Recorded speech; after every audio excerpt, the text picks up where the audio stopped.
Hello, my name is Cynthia Sue Larson of RealityShifters.com, and today I'm here to talk about discovering the world of yes.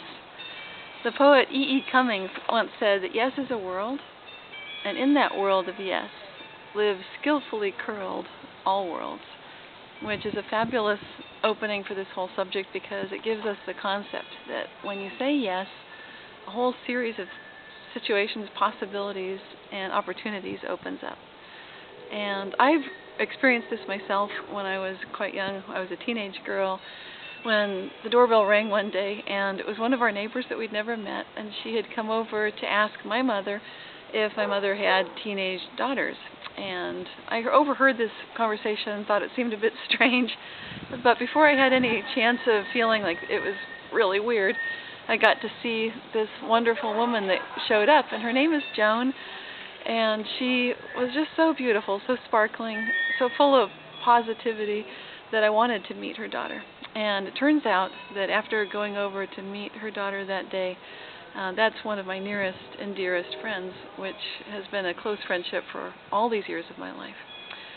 So this is just one example of how one thing can be very small at the time. We can say yes when we could have said no or maybe not, and have tremendous opportunities opening up.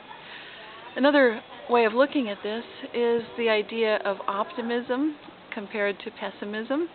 And I just read a fabulous book this month. It's by a fantastic author named Martin Seligman, and it's called Learned Optimism. This is a book that contains some of the biggest ideas that I've seen in print in any book, certainly for the last several decades. I consider it to be a landmark work representing a great deal of a body of work in the field of psychology and happiness and optimism. And so it's far too much to go into right now, but suffice it to say that to read this book is to gain some tools for dealing with situations that might leave you feeling hopeless or might have you with a sense of depression, frustration.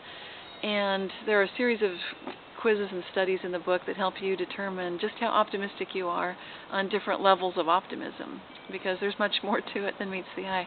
And rather than being too confusing, it's actually quite fascinating, liberating, and freeing. So I highly recommend this book to gain some skills in learning what to do when you talk to yourself when things start going wrong. And it's not just a matter of affirmations or things like that. It has to do more with learning to open your mind up to a possibility of optimism and hopefulness, which has long-term good effects for your health, for your well-being, for your financial prosperity, and it even has a lot to do with how people succeed in elections.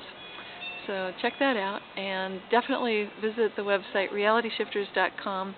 Feel free to look into the stories that people share from around the world of amazing synchronicities, remarkable events, and situations where reality shifts when consciousness changes the physical world.